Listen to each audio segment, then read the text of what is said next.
Budgeting Committee meeting for Monday, February 11th, 2019. Will please come to order, and I would ask the clerk to call the roll. Calling the roll, Mr. Miller. Here. Mr. Tuma. Here. Ms. Simon. Ms. Simon is absent at the moment. Mr. Gallagher. Here. Mr. Schron. Mr. Schron is absent at the moment. Ms. Brown. Here. Ms. Baker. Here.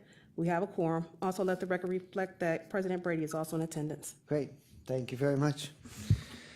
Has anybody signed in for public comment? No, no one has signed in. Thank you. Next item on the agenda is approval of the minutes from the January 28th, 2019 meeting. Those minutes are in your packet. Do we have a motion? I have a motion. I'll give a motion. It's been moved and seconded to approve the minutes of the meeting from January 28th, 2019. Any further discussion? Hearing none, all those in favor say aye. Aye. Any opposed? Ayes have it, and the minutes are approved from January 28th, 2019. There are no legislative matters referred to committee. We do have one major item under discussion, which is the review of the 2018 year-end results of operations for Cuyahoga County. Coming forward to present that report is Director Keenan. Good afternoon. Good afternoon. Maggie Keenan, Office of Budget and Management. So what I'm going to be presenting is a brief overview. It's the same that I do every time I'm here. The major funds. I do want to let you all know that we should have final schedules and a final report submitted, hopefully by the end of the day, if not the end of the day, early tomorrow. So appreciate your patience in that. It takes us, rolling over our system is a little bit of a ordeal. And I would just mention that that's still in advance of the code deadline, which is 45 days, which would be around the 15th of the month. And we scheduled this a few days early because it was the most convenient time for everybody to schedule it. Thank you. So I have on the first slide, I'm not going to read it, but just some highlights of what took place in the last year. And then starting with the general fund, so I am switching it up just a bit. So just to note, this is the combined general fund, general operating plus 0.25% sales tax. In 2018, we had revenue totaling $444 million. This was about $8 million over budget, which equates to 2%, and it was $40 million less than the previous year. I do want to note in 2017, if you all recall, we had bond proceeds that were deposited into the general fund for the Huntington Park Garage project and some other capital projects. So it should not be alarming that our revenue dropped $40 million in 1 year. Gross sales tax collections were up Director, 4%. I presume Medicaid sales tax is also a factor. Absolutely. Yeah, okay. A little less than we anticipated, though, and I'll get into that right now. But sales tax collections were up 4% over 2017 levels. That is adjusted for the Medicaid MCO sales tax lock. So this is a good indication of where sales tax is right now in the county. The budget had assumed a 2%, so last year we fared better than we expected.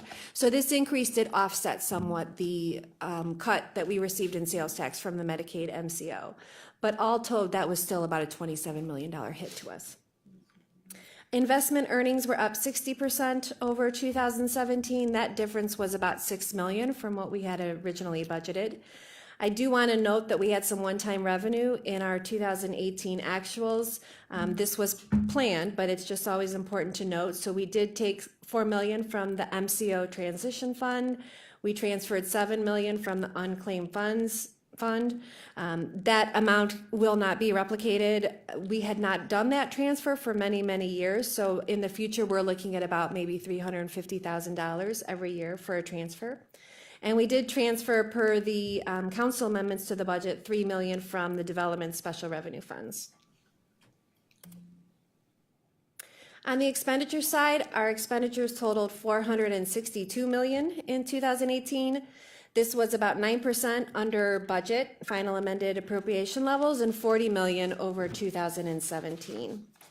We had surpluses in all agencies and departments that were supported by the general fund in 2018. The larger ones were in the Department of Development, which was a little over 10 million. As council's aware, the council approved a loan to the Playhouse Square Foundation for the Lumen project. We had anticipated that that loan would be dispersed in 2018, but it was not, so we have a surplus there. And we also had a $9 million budget surplus in debt service on the county hotel. I do want to note for this one that the amount that the county contributed to the hotel remained the same as to what we expected in the budget, but this just reflects that revenue coming from the hotel to the trustee was direct instead of flowing through the county. So ending cash balance in the general fund, again, this is combined. We ended the year with approximately $163 million in reserves. That's 35% of total expenditures, so that is above the code requirement. When we adjust the balance for reserves on balance, it decreases to $123 million, which is still above the requirement. It's 27% of total expenditures. And then for the general fund, I want to note that we did end the year with an operating deficit, which means that we spent more than we took in, but we did pay about $18 million for capital projects, which includes the jail renovation, Harvard Garage, the Cleveland Police Headquarters renovation, and the ERP. If you exclude those capital projects, we ended the year with a slight operating surplus. So that's the first in a while for us, so that's good news. Okay, I'm going to stop here and see if anybody has any questions on general fund, the operating plus the 0.25 combined. Any questions? Yes. Is it 25% that the code requires for? 25%. Okay, thank you. And am I correct that since the code requires the 25% be free of any encumbrances or obligations, am I correct that the figure you gave where you adjusted it would actually be the most accurate way to compare against that code requirement? That's my take on the accuracy. The code does not actually specify how the 25% is calculated, so it doesn't include the word unencumbered or free of any obligations. But keeping in mind what the intent of the legislation is, I think we absolutely should back out those obligations, because what this is really trying to determine is how much do we have in reserve. Okay.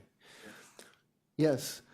Councilman Tron. And on the capital side, is that calculated in there? You said we had a number of capital expenditures. Would those be showing up in that 25%? Or like capital in a lot of organizations, that would not show up in your operating side, it should show up in your long-term service obligations? Right.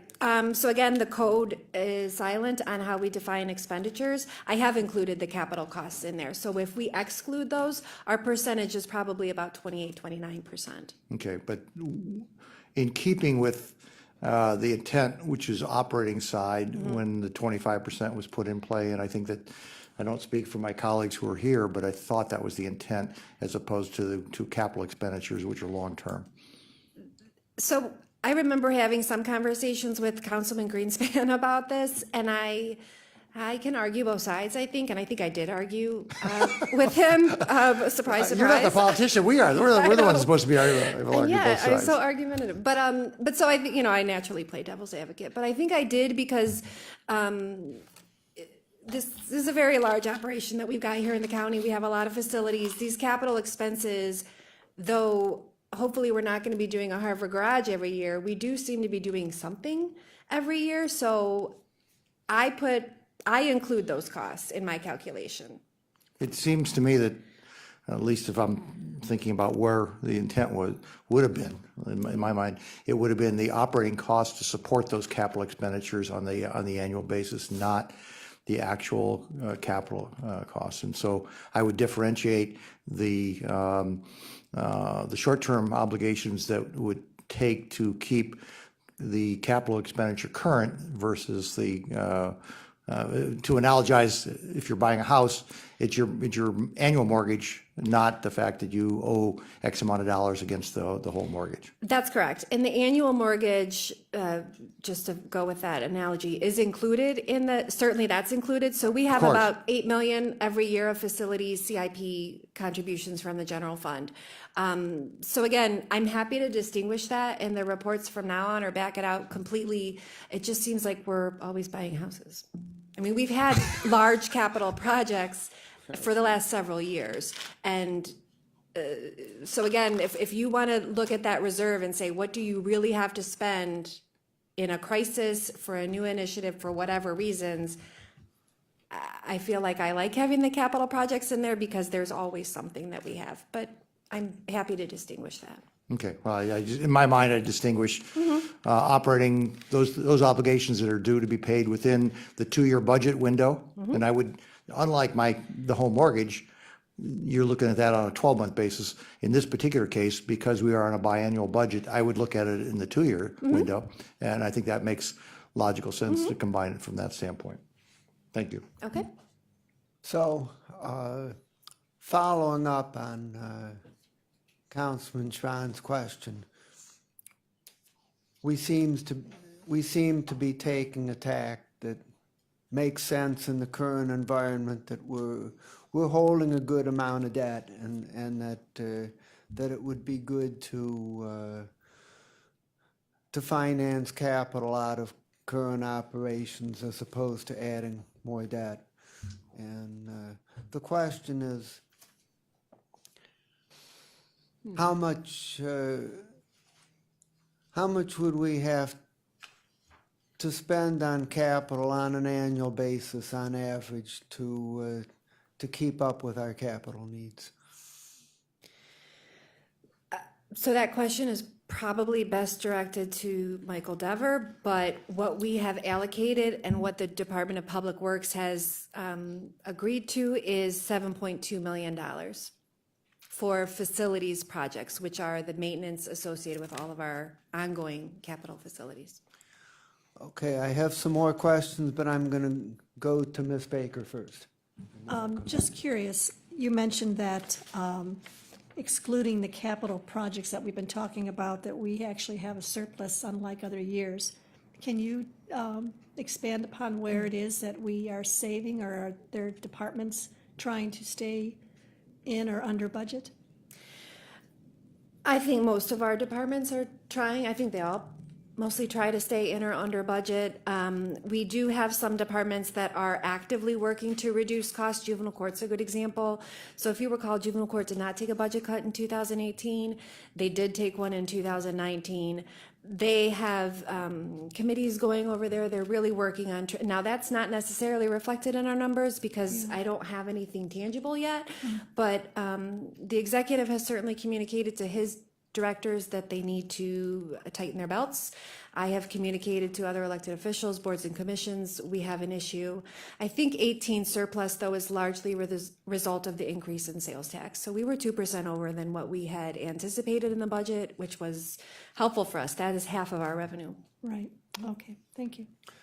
So, Director, taking this, the same fund, the general fund, broadly speaking, the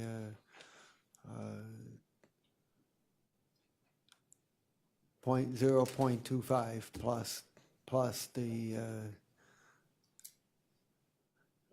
the operating fund. If we look at 2019, what's the current estimate as to whether there's going to be an excess of expenditures or revenues? For 2019, our projections have not changed significantly from what we projected at third quarter. So there have been some minor changes, but really not material ones, except to note that 10 million Lumen loan. So the cash balance won't change because we ended higher than we thought, but that is going to jack up our expenses this year. For 2019, we did project an operating deficit in the general fund. However, again, we have capital project costs. So those same projects that we're paying for in 2018 extend to 2019. They span both years. If I back out those capital projects, We have an operating deficit of about, I believe it was 2 million.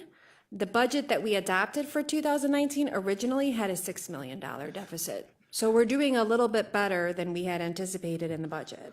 So we have a $2 million deficit without the capital projects.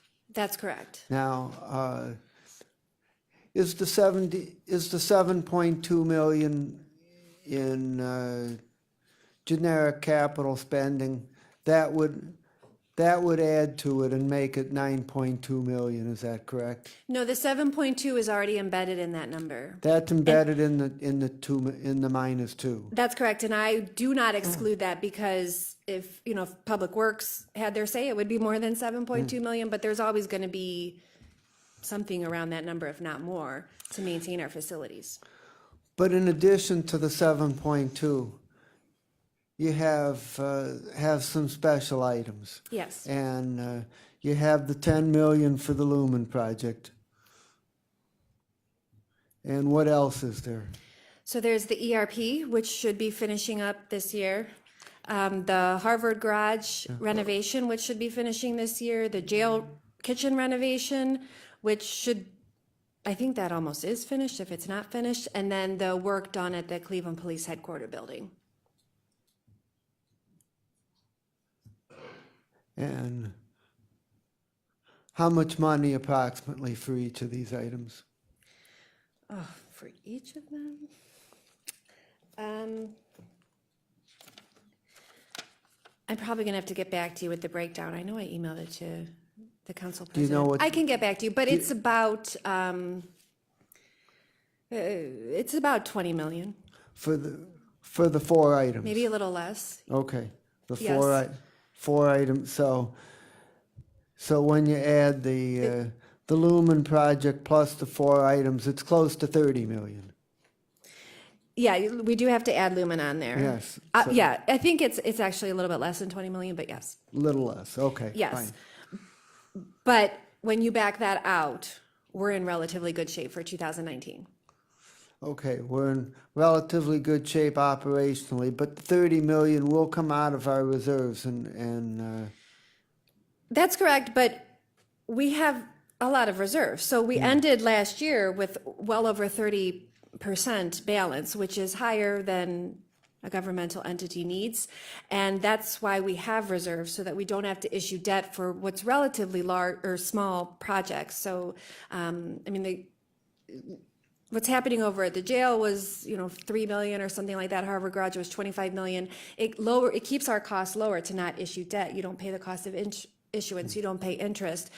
That's why we've been storing up these reserves. So I don't think we should be looking at the draw on reserves as, oh my gosh, we had to do that like we're in crisis. We're not in crisis. We have substantial reserves. well, but I am noting that when you did the end of 2018 and you backed out the obligations, we were down to 27%, which is only 2% over the code number. And if you take out an additional 30 million, we'll assume for a moment we're going to cover the 2 million on operating and break even, but you take out the 30 million, you're going to be under the code number. That's correct. I will say, at least for one of the projects, Harvard Garage, we are getting paid back over time. It's over 20 years, 19 now. But so there is some relief there. Okay, there's pluses and minuses and ways to look at this. I'm just trying to get the clear picture so that we know exactly what we're dealing with. Any other questions on the? One other question: if you took the, do I recall correctly that if you took the 0.25% sales tax itself, that the revenues and expenditures for 2019 are pretty close to in balance, so that this doesn't have a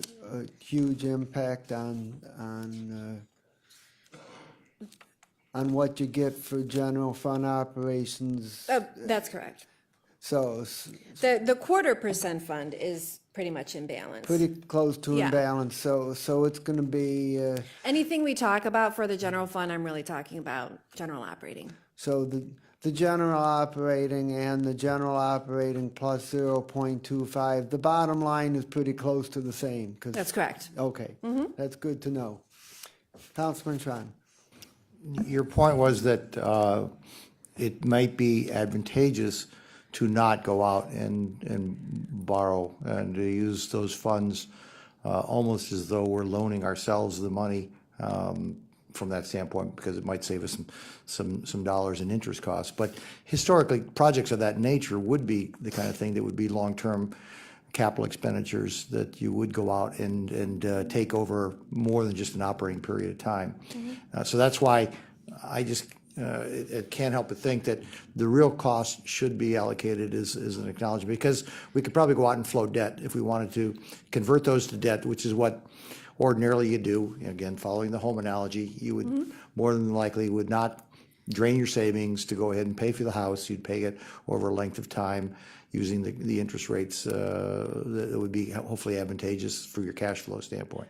Right. The only difference, though, is if I'm living rent-free now, let's just say, for example, and I want to move into a house, if I don't have any extra money, I can't afford my mortgage payment, right? But if I'm sitting on all this savings, I have to buy the house because I can't increase my monthly fixed costs. That's where the county is right now. We are cash rich, but we have an operating issue. So if we issue debt, which absolutely we can do, and we internally, administration, thought about this too.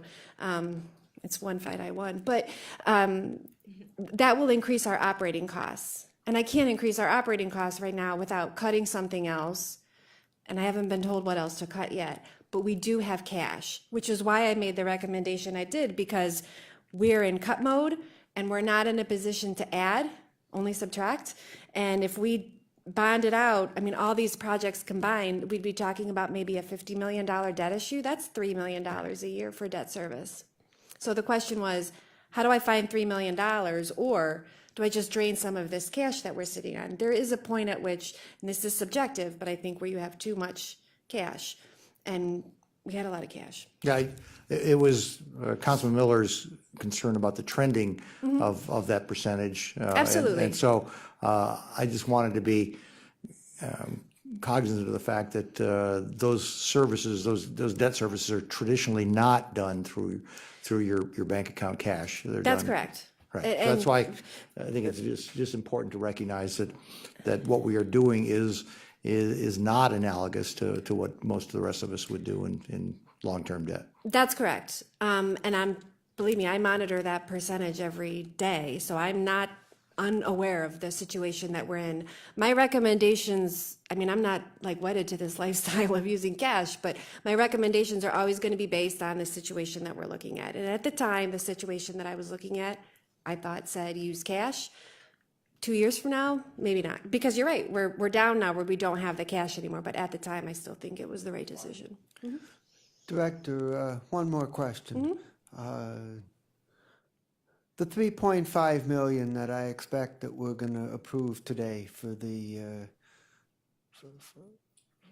corrections officers. Yes, And let's just presume that we're going to spend all of it in 2019, although we know probably we're not. But let's presume for the moment we're going to spend it all in 2019. My question is whether that's baked into the minus 2 million on the operating side, or whether when you factor that in, it becomes minus 5.5.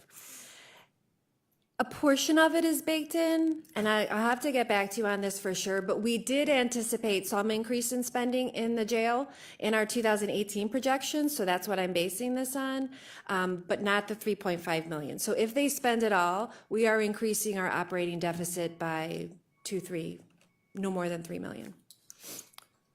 Okay, fine. Don't see any other questions, so please proceed. Okay. I will note, and I don't know if this would be the case in the jail right now just because they are understaffed, but, you know, theoretically, if you increase a substantial number of COs, some of the flexible overtime should come down, so there might be some offset there. The CO, we always hope, right? But the COs, so you're probably aware, but in their bargaining agreement, they have about half of the overtime is, they're guaranteed in their bargaining agreement, and then the rest is just call-offs, vacations, all that. So if they increase their staffing levels by as much as we would like to see them, then there should be a slight offset. Okay. Okay. So I'm gonna jump to the levies because I think we've pretty much covered the general fund. Okay. Did we cover everything on the general operating fund by itself? Yes. You did, okay. Yes. Fine. Okay. Okay, so for the Health and Human Service Levy Fund, revenue totaled $237 million in 2018. This was about $2 million more than the previous year, and it was $5 million more than budgeted. I'm gonna fall on the sword for that budget. I use kind of the same estimates for coming up with the budget, and this year it just didn't, or last year it didn't really work for me. So we're relatively consistent as it relates to what we're bringing in on those two levies. Just as a reminder, we will not see an increase as a result of the sexennial appraisal. If delinquencies come down, if values actually change, but just because the values increased, we're not going to see an increase in the amount of taxes paid. Now, to be clear, that statement is true regarding the levy, That's correct. but it's not true regarding the general fund side because the inside millage is handled differently. That's absolutely correct. So Okay. on the, just to jump quickly back to the general fund, we did anticipate an increase in our third quarter projections as a result of the sexennial appraisal.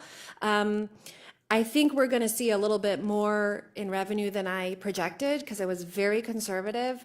I think the day that I finalized my projections was the day that they had that really pleasant meeting in Tremont. So I was anticipating a lot of BOR complaints.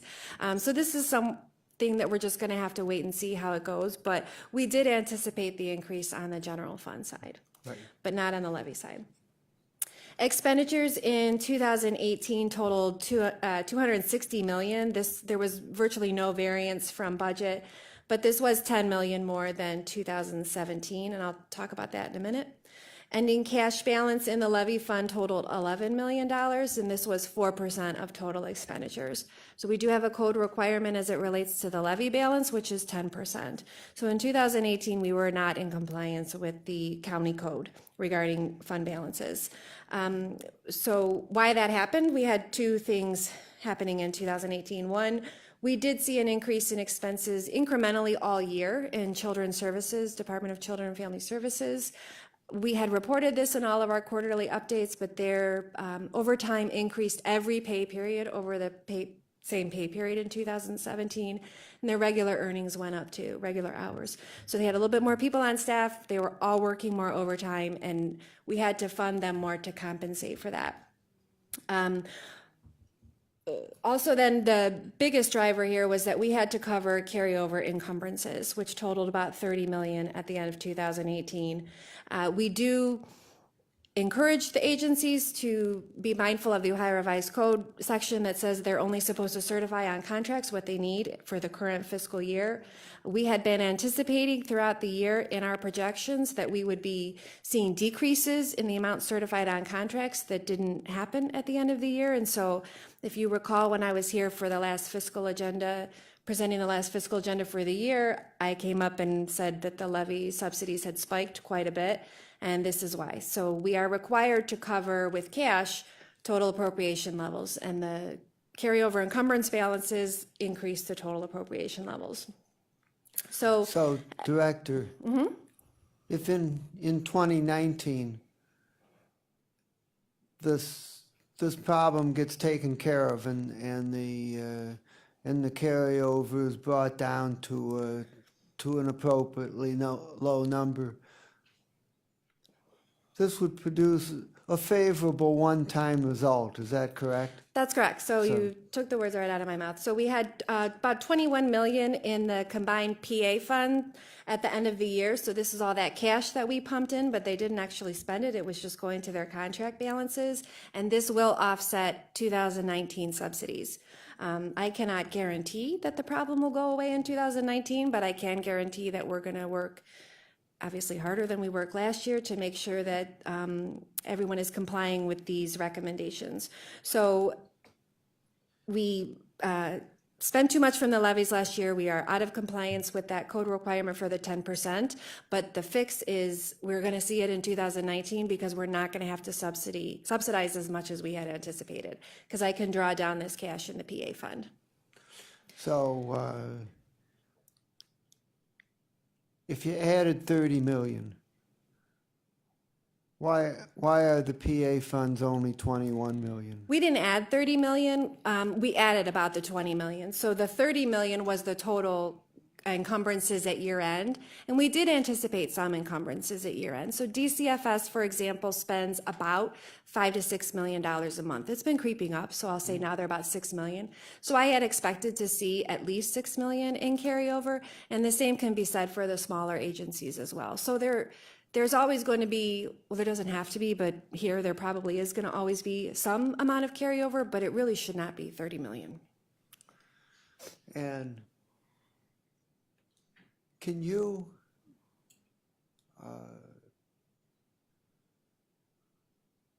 factor out the carryover problem and factor out the changes in PA fund levels, and can you give us an estimate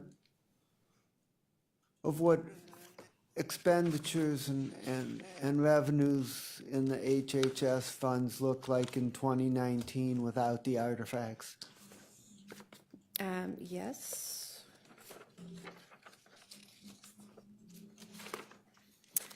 So for 2019, I think the revenue is going to stay about the same at 237 million.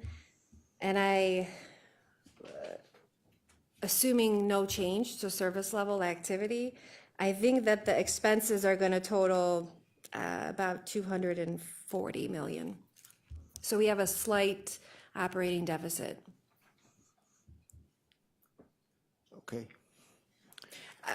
Sorry, but just one thing, again, that does assume that there's no change in spending levels. I monitor the placements in Children and Family Services weekly, and those are continuing to increase, so I'm not super confident that there's going to be no change in service level. And then also, Councilman, you had emailed me about the increase to the jail medical contract. I don't know exactly how much that is, and I don't know what fund it's going to come out of, but we didn't talk about that when we were looking at 19, and that's going to impact one of these funds. I just don't know which. And that was estimated at 6 million a year. Okay, so that's the total contract was 6 million? So that's about 4 million that we pay, million more than we pay right now. Plus 4 million. Okay. Not plus 4 million. We're already paying for nurses in the jail, so my understanding is the Metro contract is gonna take over all the personnel.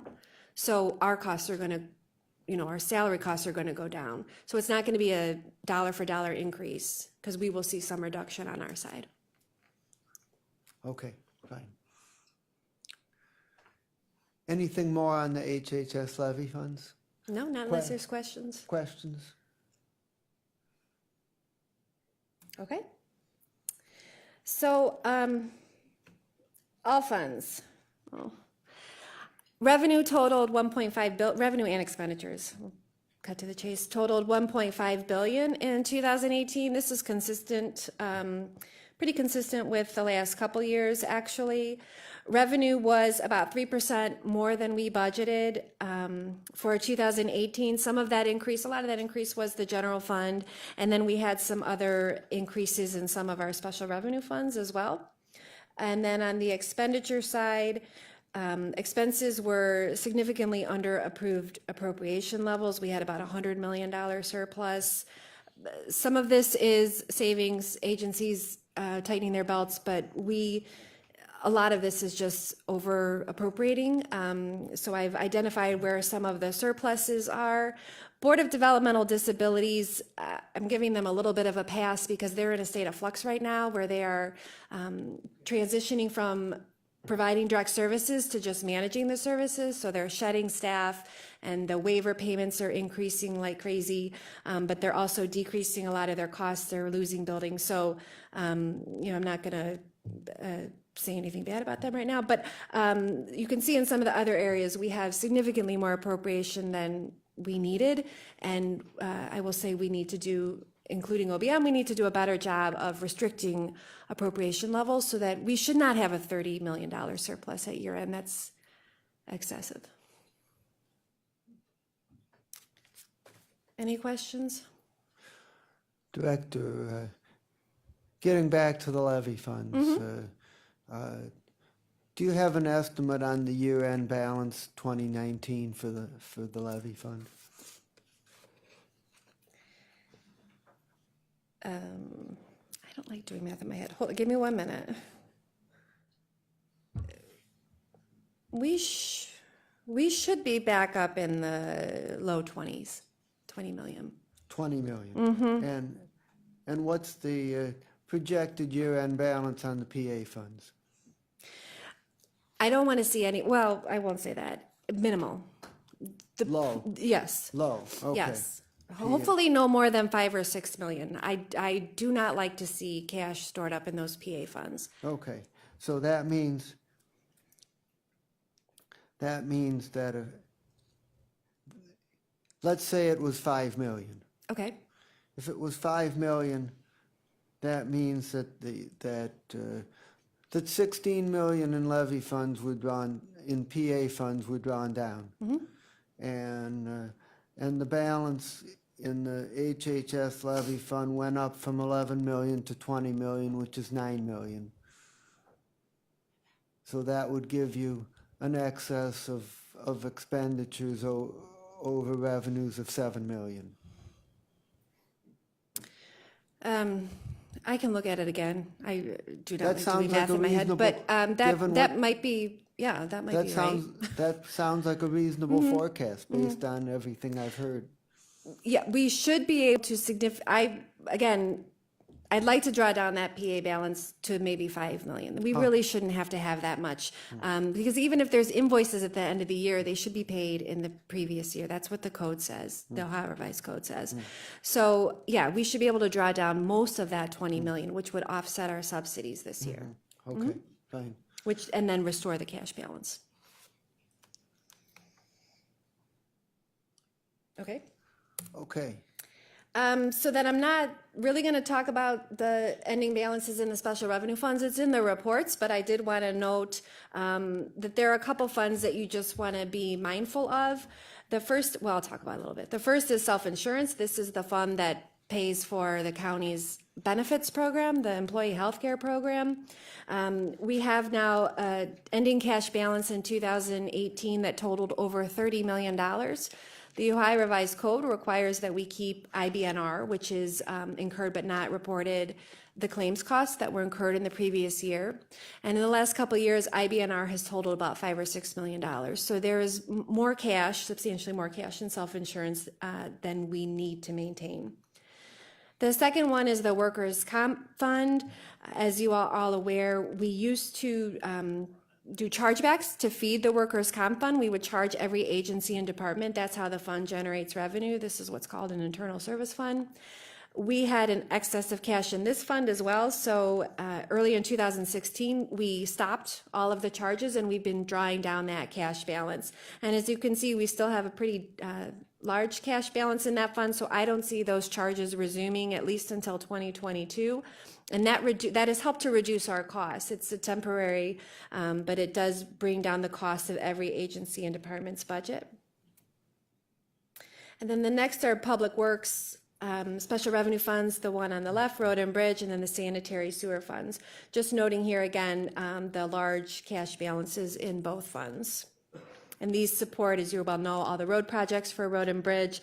The county we have 22 miles of road that we have to maintain ourselves, but then we give money to assist the cities with their roads projects, and the sanitary sewer fund, the cities pay the county to maintain their sewer lines. And then the last slide is just a staffing level. So FTEs in 2018 totaled about 7,500. FTEs does include overtime hours. We had a 1% increase in staffing levels in from 2017, and I would attribute a lot of this to overtime, not the increase in bodies.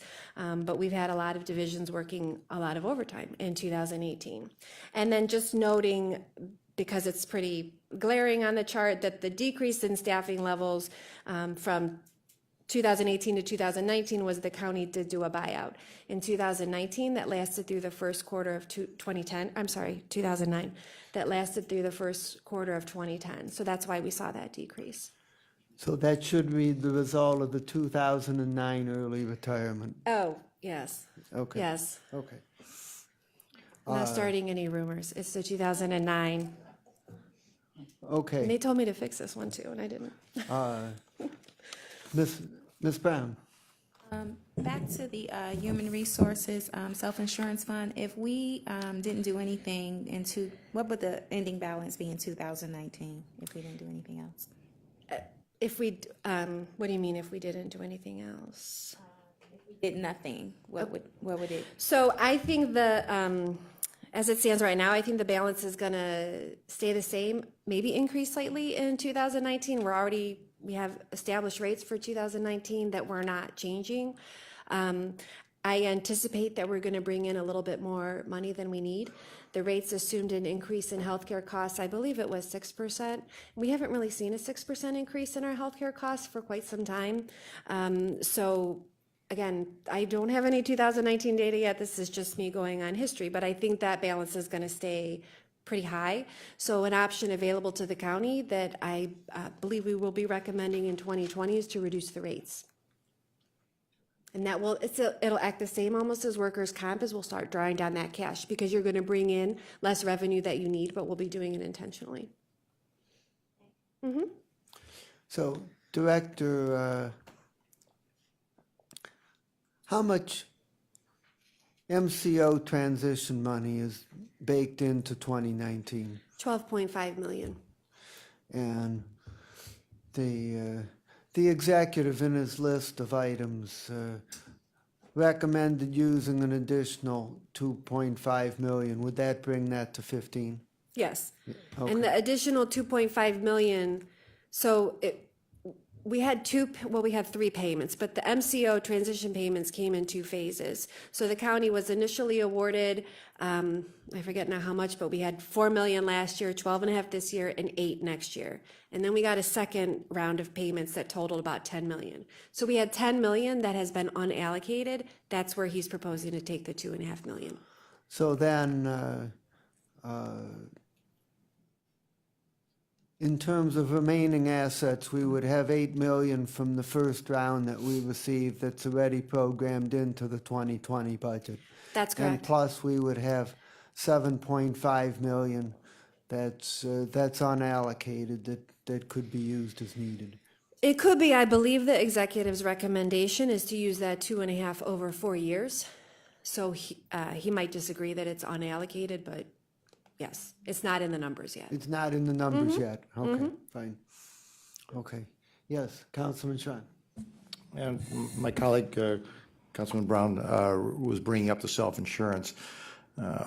It's my understanding, at least, that we've gotten rid of some of those policies where we were buying the insurance, basically, in the claims side of the aisle, and that we've got actuarially, we're much more sound as far as where we're going. Is that showing up in the dollars out there, that there were some communities where we were doing the self-insurance for them, and we were taking a much higher risk than what the numbers would have allocated 3-4 years ago? Is that showing up now as to why this is improving on the self-insurance? No. So the self-insurance does not include the regional benefits program. Okay. This is only county employees. Okay, Only our program. On the regional side, that program ended last year, at Right. the end of the year, and financially, we worked out a little bit better in 2018 than we had been in the previous year, but we did have to subsidize that fund with the general fund to cover expenses. So we were not bringing in as much revenue as we needed to cover all those claims. Okay, so self-insurance, though, we separate self-insurance when we were selling it to the regional side versus this? Oh, absolutely. We kept it, you have to keep them separate per the Ohio Revised Code. Okay, all right, thanks. Any other questions?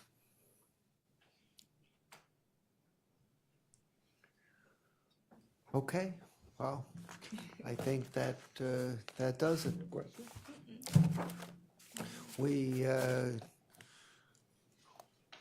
have challenges, but we also have assets. It's not all bad. It's- Yeah, so I'll say this, I had a fact finding this morning, and was asked if the county's financially strong.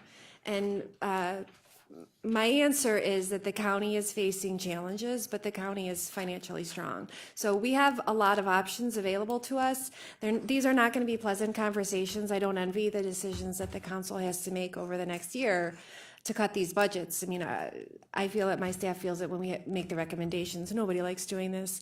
But we are still funding non-mandated programs and services. And there are options available to us. We have demonstrated, I will say, not to brag, but we have demonstrated sound financial management. I mean, the fiscal office is strong. We have good financial policies. So I think we are in a good position to weather the storm. Nobody wants to be in this position, but if we have to be, then I think we're ready for it. I have one more question. Yes. This one's of a technical nature, just to help me understand this. The ERP project was originally bonded out. Yes. Then there was this switch that took place that where the ERP got moved into the general fund and something else got moved into the bond funds. That's correct. And so now the ERP project is drawing on our general fund reserves.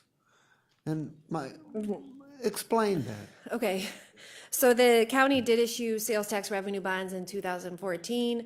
These were various purpose bonds to support a number of capital projects, including the ERP. So the debt wasn't solely issued for the ERP, but this is one of the projects identified. The bond proceeds were not spent in full, and the ERP was delayed. So we only spent like $2 million on the ERP at the end of 2017. And you're supposed to substantially spend the bond proceeds within a period of 3 years, or you jeopardize your tax exempt status. So we had an issue. So what we did was reallocate the proceeds from the ERP project, and we identified capital projects that qualified for use of those bonds proceeds that the general fund had paid for. So we did do a bit of a swap, perfectly legal. We went through the law department. But as a result of that, since we were using then bond proceeds to pay for capital projects that the general fund had previously paid for, the general fund received about $27 million in revenue. So the ERP is not really drawing on reserves because that's why our revenue was $40 million more in 2017. And I said, like, don't worry about it, but that's half of it. So there was an increase in the general fund cash balance, a refund from all these projects that we had identified a new funding source for. Okay, so the swap did not hurt the general fund. It did not hurt the general fund. It was basically neutral. Yeah, and I would say it benefited the county because then we're complying with all of our requirements. But absolutely, no, it does not impact the general fund that the ERP is now a general fund project. Okay, fine. Unless it goes over budget, so hopefully that's not going to happen. No comment. Okay. The last report was that it still had contingencies of 933,000, so we still have a shot at bringing that in at or under budget.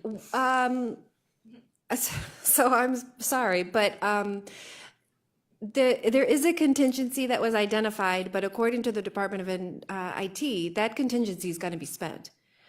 The way it was explained to me is they just don't know what it's going to be spent on yet, but it's going to be spent. So I hate to break it to you. I should have brought cookies or something, but this project is not coming in under budget. Right now, we're hoping it's going to come in at budget. Okay, well, that'll be food for further discussion. That's not part of my At the presentation. next ERP meeting, okay. Yes. Well, we'll take any information we can get from whatever source, so we're appreciative. Mm-hmm. Okay, anything else? Okay, thank you very much, My Director. pleasure. Okay. I would just bring to everybody's attention, I know at least, I know one or two people had a conflict with it, but we're going to have legislation for this committee introduced tomorrow. And as a result, we will have a committee meeting at the time that we have them when there's a Monday holiday, which is that it moves to Thursday at 1 o'clock.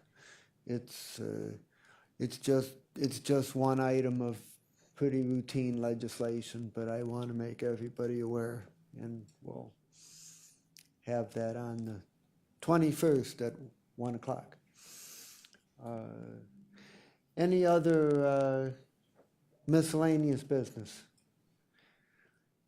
Hearing none, with nothing further to hold our attention, Finance and Budget is adjourned.